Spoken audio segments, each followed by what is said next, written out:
श्री जगदीश प्रसाद गुप्ता छत्तीसगढ़ शासन में chief engineer के पद से रिटायर होने के बाद श्री द्वारिका महाराज स्मृति न्यास के तत्वाधान में श्री द्वारकाधीश एवं बागेश्वर महादेव मंदिर का वर्ष 2005 में अपने पुत्रों इंजीनियर कुंजन गुप्ता एवं इंजीनियर भुवन गुप्ता के सहयोग से अवंती विहार रायपुर छत्तीसगढ़ में निर्माण करवाया।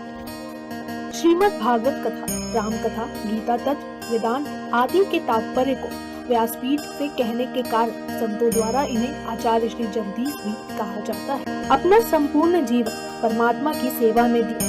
उन्होंने परमात्मा भगवान श्री द्वारिकाधीश के दिव्य गुणों और कर्मों को लेकर अभी तक 15 ग्रंथ लिखे हैं, जिन ग्रंथों को भारतवर्ष के जगत गुरु और महापुरुष संतों के द्वारा आशीर्वाद प्राप्त हुआ है।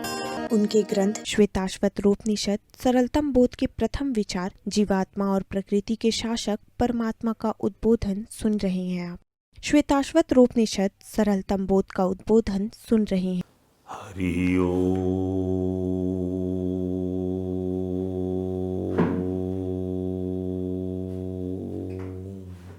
हे ज्ञानम अभ्यासात्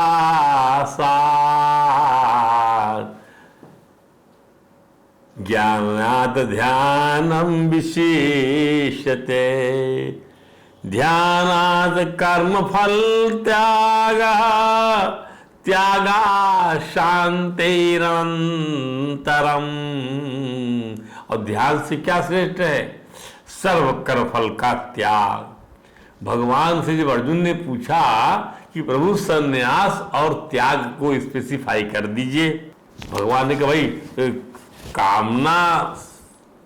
कामजन्य कर्मों का, कामना की प्राप्ति के लिए जो कर्म किए जा रहे हैं उसका न्यास संन्यास है, और सर्व कर्म फल का त्याग त्याग है। कई लोग बोलते हैं कि सारे जो हैं कर्म दोषवत हैं, और कई लोग कहते हैं कि नहीं नहीं नहीं नहीं, यज्ञ दान और तप कर्म करते ना, यज्ञ दान तप कर्म आप जब करेंगे तब त्याग आ जाएगा। बिना त्याग के यज्ञ दान तप कैसे त्याग आ गया? आपने यज्ञ किया, सामग्री भगवान के लिए, किसके लिए किया जा रहा है? पूरे भगवान प्रिय के लिए। यज्ञेश्वर वो है भगवान। फल प्राप्ति क्या? भगवान की फल प्राप्ति होगी। दान किया, लोभ हट गया धन से, त्याग कर दिया आपने, देने वाले को दे रहे कि भाई मैं थोड़ी देने वाला हूं, दाता तो केवल एक है, बाकी सब याचक है। और तब आप तपा रहे अपनी इंद्रियों को, तो इसके अंदर में त्याग स्वतः स्वयं में आ जाता है। भगवान ने सुंदरती से बताया। और फिर वो अलग विधाय की 3 कसम के चले गए, राजसी और तामसी और सतगुण से जोड़ा उसको, वो छोड़ दीजिए उसको। तो ये है 18वें अध्याय में इसको स्पेसिफाई किया भगवान ने। तो त्याग से आपको शांति मिली, ठीक है। तो क्या हो गया? अभ्यास से ज्ञान श्रेष्ठ, ज्ञान से ध्यान श्रेष्ठ, ध्यान विशिष्ट है, विशिष्ट है। ध्यान करिए। अब आप पढ़ लिए, ज्ञान हो गया, पर ध्यान नहीं किया, मनन नहीं किया, मन में नहीं चढ़ाया, तो क्या लिख पाएंगे? कहीं किताब परीक्षा में क्या लिख पाओगे आप? कुछ नहीं। इसलिए जो कुछ पढ़ते हो ना, उसको आप जो है उसका मनन करो, वही तो ध्यान है। क्या लिखा था, क्या कहा गया था, वह उसका स्थूल रूप है। ऐसी बढ़ते बढ़ते बढ़ते जब बहुत बड़ी स्टेज में आप आते करते करते, तो आपकी अवस्था ऐसी आएगी, संसार का कर्म कम करेंगे, परमार्थ का ज्यादा करेंगे, तो आपका ध्यान ज्यादा लगेगा। फिर आप हर श्लोक का मनन करने लग जाएंगे, खुद ही बोलने लग जाएंगे। अब और ध्यानात् कर्म फल त्यागम, सब कर्म फल का त्याग करना है। तो क्या है? यही त्याग है। भगवान त्याग को बड़ा ही जो महत्व दे रहे, क्योंकि त्याग के बिना शांति नहीं है। क्या बात है! यही सब कुछ भगवान ने कह दिया, संन्यास को स्पेसिफाई कर दिया, और त्याग के बिना शांति नहीं है। अब कितना साधन आप कर सकते हो, आप खुद ही विचार कर लो, कहाँ किसको शांति मिली। त्याग तो हर स्थिति में करना पड़ेगा, कर्म फल का त्याग। अब आइए, तो श्रेय ज्ञान, थोड़ा इसको एलोबोरेट कर लेते हैं। महर्षि पतंजलि कहते हैं, तत्र स्थितौ यत्यत्नो अभ्यासः, अर्थात किसी एक विषय में स्थिति या स्थिरता, एक विषय में स्थिरता प्राप्त करने के लिए बार बार प्रयत्न करने का नाम अभ्यास है। हम लोग जो ये सब प्रवचन करते हैं तो स्वाध्याय, भगवान का भजन, भगवान का ध्यान, भगवान से प्रार्थना, उनसे जोड़ते हैं अपने आप को, अपने आचरण को सही करने का प्रयास करते हैं, तब जाकर दो चार बातें उनके बारे में बोलने की शक्ति मिलती है। ध्यान दीजिए, तो उनको एक विषय में स्थिरता प्राप्त करने के लिए बार बार प्रयत्न करने का नाम अभ्यास है। जो उद्देश्य समझ में नहीं आते थे, भगवान के पास जितना गुरु ने समझाया उसके बाद गुरु समाधिस्थ हो गए, पर बार बार अभ्यास करने से, बार बार अभ्यास करने से, प्रयत्न करने से भगवान कृष्ण में कि चरण अरविंदों में बुद्धि स्थिरता को प्राप्त कर रही है। ये उनकी महती कृपा है। ध्यान दीजिए, क्योंकि उन्होंने ही ब्रह्म विद्या को और कर्म योग को एक मानते हुए महाभारत की पृष्ठभूमि को खड़ा कर दिया। उन्होंने ही ब्रह्म विद्या और कर्म योग को, भक्ति योग को, एक ज्ञान योग का, भक्ति, तीनों को एकात्म रूप भागवत में प्रस्तुत कर दिया कि मामुनुस्वर युद्ध चा, युद्ध करना कहीं बंद मत करिए। हम अपनी बुद्धि को अहंकार से मत सानिए, अपनी बुद्धि को मेरे रंग से रंग के चलिए। ध्यान दीजिए, रंग दीजिए मेरे रंग से, छोड़ दीजिए सब कुछ मेरे अंदर में। स्वामी राम सद्गुरु कहते हैं कि यहाँ अभ्यास से तात्पर्य अभ्यास योग नहीं है। यहाँ अभ्यास से तात्पर्य क्या है? अभ्यास, उन्होंने उसको और एलोबरेट कर दिया स्वामी राम सुखदास जी ने, क्योंकि इसमें क्या है, प्राणायाम मनोनिग्रह आदि नहीं है, ये सिंपल अभ्यास है, सिंपल अभ्यास। और यहाँ पर क्या है, जो प्राणायाम मनोनिग्रह के साथ किया जाएगा वह जो है विशिष्ट अभ्यास हो जाएगा, क्योंकि न ही शास्त्र ज्ञान और ध्यान ही शामिल है और न ही कर्मफल की इच्छा का त्याग ही शामिल है। किसमें? इस वाले अभ्यास में, जो अभी ये अभ्यास बताया जा रहा है, जो पतंजलि ने प्रतिपादित किया। और यहाँ भगवान ने कहा इसमें शास्त्र ज्ञान ध्यान भी शामिल है, नहीं शामिल है, न ही कर्मफल की इच्छा का त्याग ही शामिल है। तो ध्यान रहे कि जड़ता से संबंध विच्छेद होने पर ही योग होता है। वाह, चेतन से जुड़े बिना आपका योग योग नहीं है। जड़ता से विच्छेद करिए, असद से संबंध विच्छेद करिए। जबकि उपयुक्त अभ्यास में जड़ता माने शरीर, इंद्रियां, मन, बुद्धि का आश्रय रहता है। जब हम बार बार प्रयत्न करते हैं तब तो दूसरी महत्वपूर्ण बात यह है कि यहाँ ज्ञान शब्द का अर्थ शास्त्र ज्ञान है। वहां पर जो ज्ञान शब्द का अर्थ क्या है, यहाँ पर शास्त्र ज्ञान है। ध्यान दीजिए,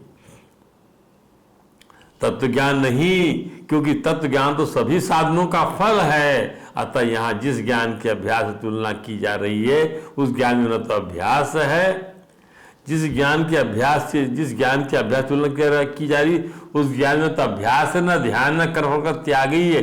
जिस अभ्यास में न ज्ञान है, न ध्यान है और न कर्मफल त्याग ही है, ऐसे अभ्यास की अपेक्षा उपयुक्त ज्ञान ही श्रेष्ठ है। ध्यान दीजिए, यहाँ भी क्लैरिफाई कर दिया। स्वामी राम सुखदास जी का एक भी कहना है कि शास्त्रों के अध्ययन और सत्संग के द्वारा आध्यात्मिक जानकारी तो प्राप्त कर ले। ठीक है, शास्त्रों का अध्ययन करिए, सत्संग करिए, आध्यात्मिक जानकारी प्राप्त करिए, पर न तो उसके अनुसार वास्तविक का अनुभव करे और न ध्यान अभ्यास कर फुल त्याग किसी साधन का अनुष्ठान नहीं करे। शास्त्रों अध्ययन और सत्संग के द्वारा जानकारी प्राप्त कर लीजिए। इस जानकारी के लिए ही यहाँ ज्ञान शब्द का उपयोग किया है भगवान कृष्ण गीता में। इस ज्ञान को उपयुक्त अभ्यास की अपेक्षा शेष कहने का तात्पर्य यह है कि आध्यात्मिक ज्ञान से रहित अभ्यास भगवत प्राप्ति करने में उतना सहायक नहीं होता। आध्यात्मिक ज्ञान से अभ्यास से रहित अभ्यास, जितना अभ्यास से रहित ज्ञान सहायक होता है, जितना अभ्यास से रहित ज्ञान सहायक होता है, स्वयं होने लग जाए, ये बोलना चाह रहे हैं। कारण ज्ञान से भगवत प्राप्ति अभिलाषा जागरूक हो सकती है। इस संसार से ऊंचा उठना जितना स्वयं हो सकता उतना अभ्यास मात्र से नहीं। ध्यान दीजिए, तो ज्ञानाध्यान विशिष्यते, यहाँ ध्यान शब्द केवल मन की एकाग्रता रूप क्रिया का वाचक है। ध्यान शब्द ज्ञान, अब श्लोक में कहा था क्या, श्रेय हुई ज्ञानम अभ्यासात, अभ्यास से वह आध्यात्मिक ज्ञान जो पढ़ना वो श्रेष्ठ है। और ज्ञानात् ध्यान विशिष्टते वो समझा रहे हैं। यहाँ ध्यान शब्द केवल मन की एकाग्रता रूप क्रिया का वाचक है। मन की एकाग्रता कर लीजिए, ध्यान योग का वाचक नहीं है। ध्यान शब्द आया, ध्यान योग नहीं आया। इस ध्यान में शास्त्र ज्ञान और कर्म फल का त्याग नहीं है। इस ध्यान में शास्त्र ज्ञान और कर्म फल का त्याग नहीं है। ऐसा ध्यान उस ज्ञान की अपेक्षा श्रेष्ठ है जिस ज्ञान में अभ्यास, ध्यान, कर्म फल त्याग नहीं है। उस ज्ञान से श्रेष्ठ है। कारण कि ध्यान से मन का नियंत्रण होता है, जबकि शास्त्र ज्ञान से मन का नियंत्रण नहीं होता। इसलिए मन नियंत्रण के कारण ध्यान से जो शक्ति संचित होती है वह शास्त्र ज्ञान से नहीं होती। मन का नियंत्रण करने से कारण ध्यान से जो शक्ति संचित होती है वो शास्त्र ज्ञान से नहीं होती। ध्यान दीजिए, ये ऐसी पद्धति है। यदि साधक उस शक्ति का सदुपयोग करके परमात्मा तरफ बढ़ना चाहे तो जितनी सुगमता उसको होगी उतनी शास्त्र ज्ञान वाले को नहीं होगी। मन की एकाग्रता कितना महत्व है, ध्यान दीजिए। इसके साथ साथ ध्यान करने वाले साधक अगर वह शास्त्र का अध्ययन करे तो मन की एकाग्रता कारण वास्तविक ज्ञान की प्राप्ति और सुगमता से हो सकती है। जबकि शास्त्राध्यायी साधक को चाहने पर मन की चंचलता कारण ध्यान लगाने में कठिनाई होती है, तो शास्त्र का ज्ञान भी वहां पर सहायक हो जाता है मन की एकाग्रता में। ये मतलब बोलने का। आजकल के जमाने में तो यही तो देखने में आता है कि शास्त्र का अध्ययन करने वाले आदमी जितने मिलते हैं उतने मन की एकाग्रता के लिए उद्योग करने वाले नहीं मिलते। यही बात को हम बोलना चाह रहे हैं कि मन की एकाग्रता के उद्योग करने वाले बनिए। शास्त्र का अध्ययन करने वाले आदमी जितने मिलते, बहुत अध्ययन कर रहे हैं, बहुत, पर मन की एकाग्रता नहीं किया आपने। इसको समझना है। तो ध्यानात् कर्म फल त्याग, ज्ञान और कर्म फल त्याग से रहित ध्यान की अपेक्षा ज्ञान और ध्यान से रहित कर्म फल त्याग श्रेष्ठ है। वह कर्म फल का त्याग, ध्यान और ध्यान नहीं होता है, कर्म फल का त्याग कर दो, श्रेष्ठ। यहाँ कर्म फल त्याग का अर्थ कर्मों तथा कर्म फलों का स्वरूप से त्याग नहीं है, प्रत्युत कर्मों और उसके फलों से ममता, आसक्ति और कामना का त्याग है। उत्पत्ति विनाशशील सबकी सब वस्तुएं कर्म फल हैं। उत्पत्ति विनाशशील सबकी सब वस्तुएं कर्म फल हैं। जितनी वस्तु उत्पन्न हो रही हैं सब कर्म फल है, और जो विनष्ट हो रही सब कर्म फल है। उनकी आसक्ति का त्याग करना है, संपूर्ण कर्मों के फलों का त्याग करना है। कर्मों में आसक्ति और फलेच्छा ही संसार में बंधन का कारण है। यही तो बुद्धिवृत्ति है। आसक्ति और फलेच्छा न रहने से कर्म फल त्यागी पुरुष सुगमता पूर्वक संसार बंधन से मुक्त हो जाता है।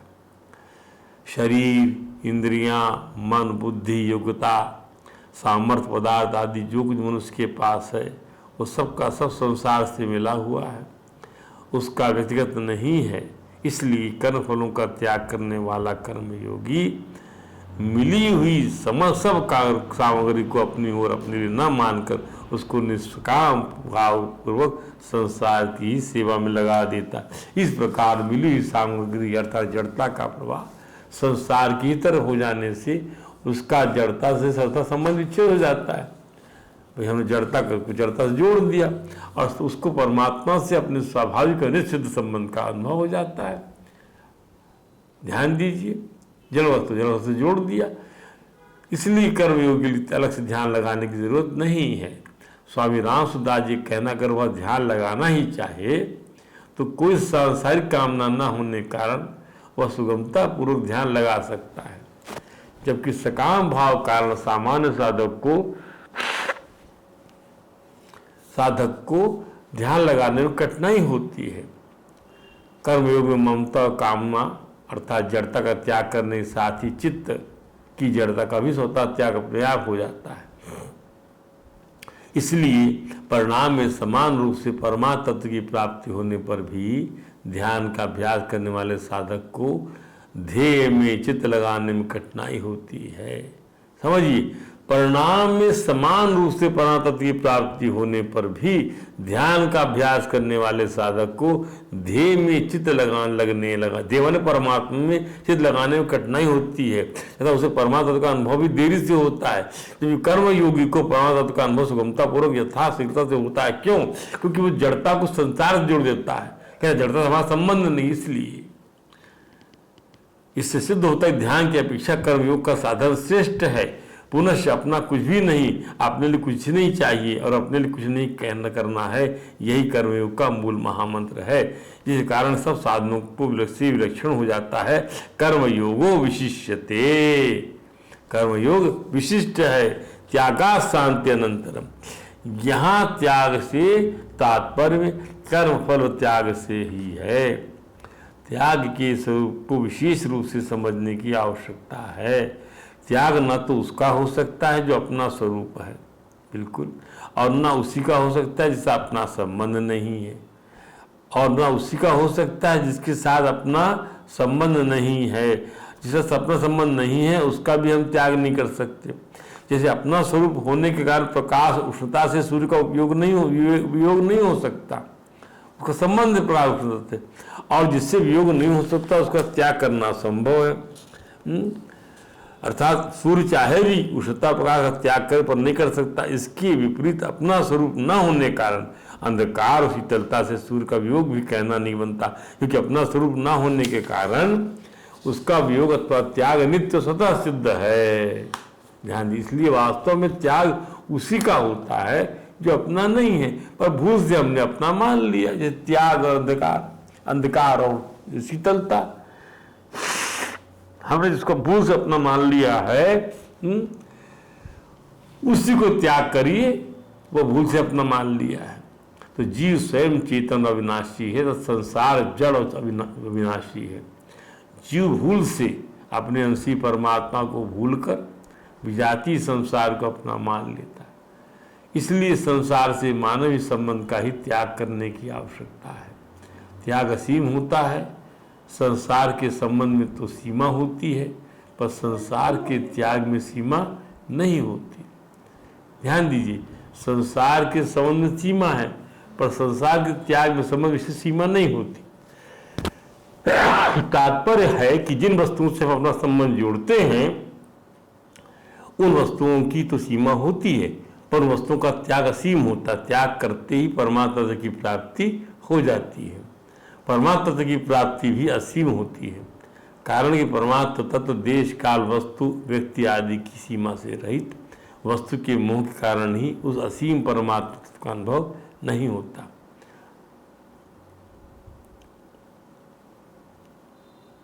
फिर समझिए, परमात्मा तत्व देश काल वस्तु व्यक्ति आदि की सीमा से रहित, जो रहित है, रहित वस्तु के मोह कारण, जो वस्तु देश से बंधी हुई, काल से बंधी हुई है, व्यक्ति से बंधी हुई है, उससे मोह करेंगे तो कहां से वो असीम तत्व प्राप्त हो जाएगा आपको? कैसे उसका अनुभव होगा? तो त्याग के अंतर्गत जप, भजन, ध्यान, समाधि आदि के फल का त्याग भी समझना चाहिए।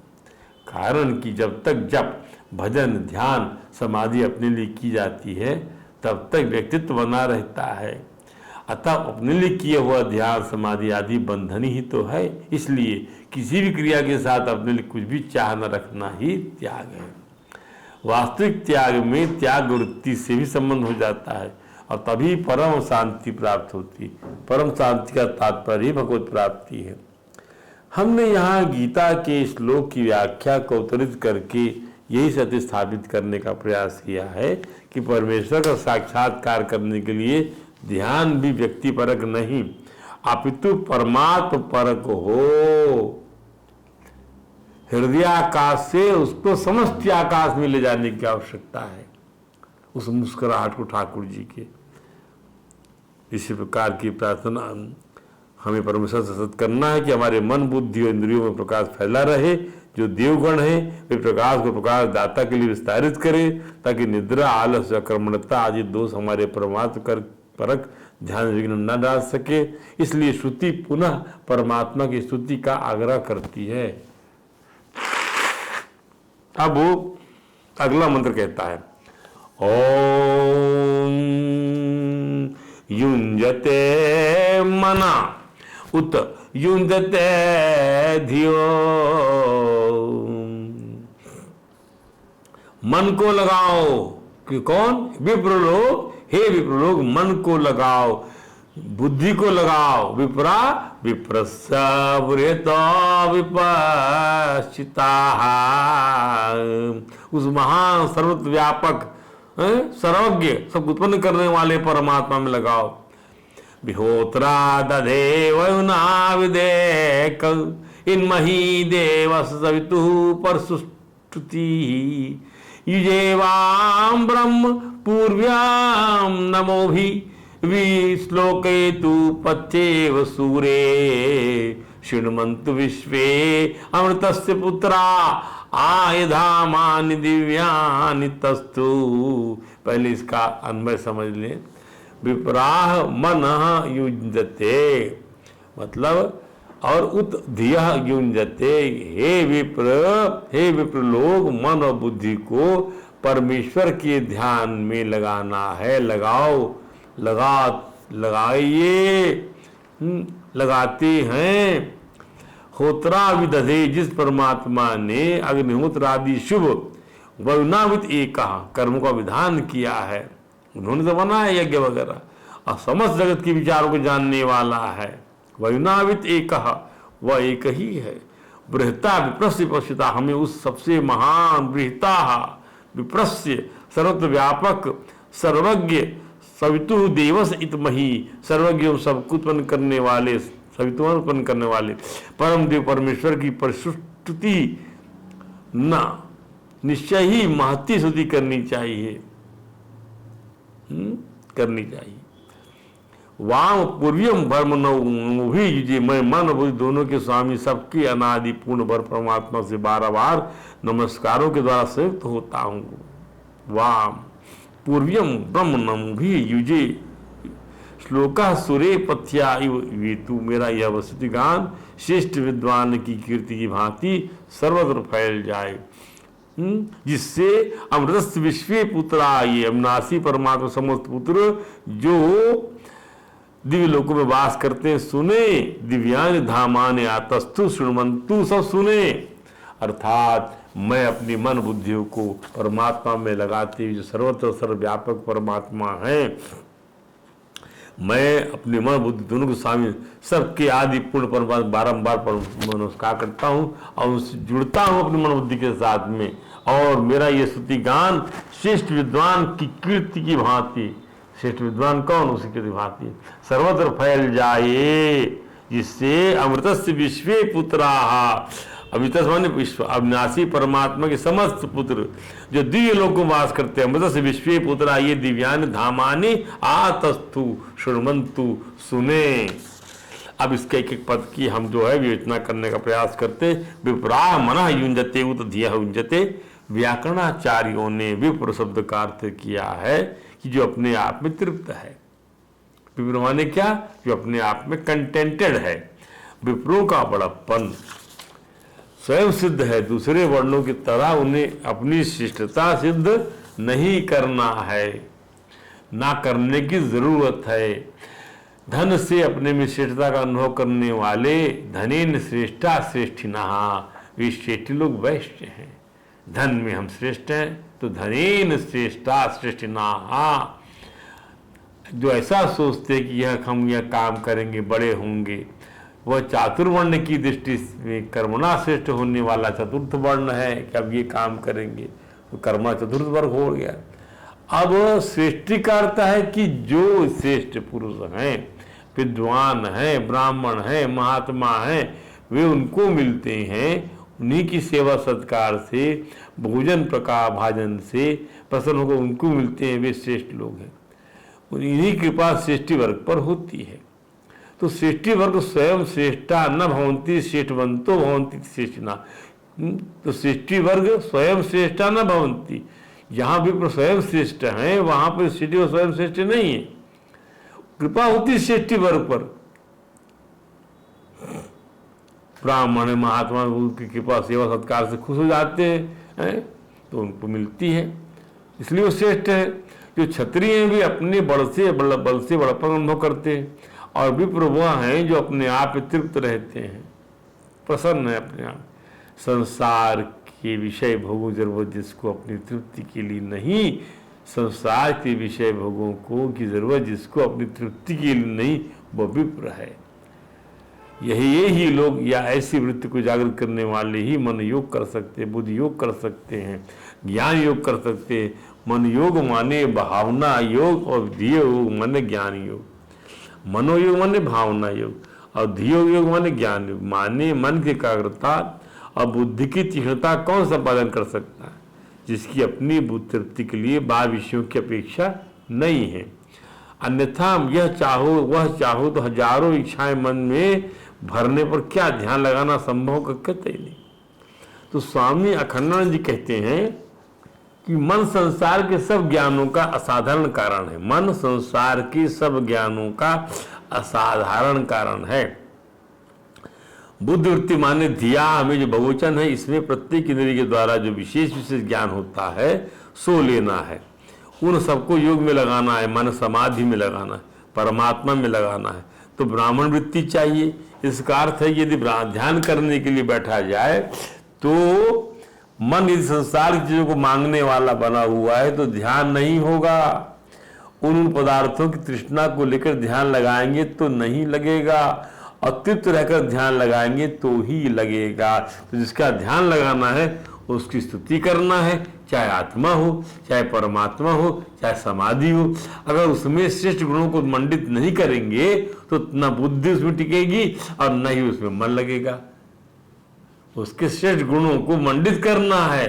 जैसे ध्रुव ने कहा क्या, यो अंतः प्रवेश्य मम वाचम इमा प्रसुप्ता संजीवत्यखिल शक्ति धरा सधाम्ना अन्यास हस्ताचरण त्वगादीन प्राणान नमो भगवते पुरुषाय।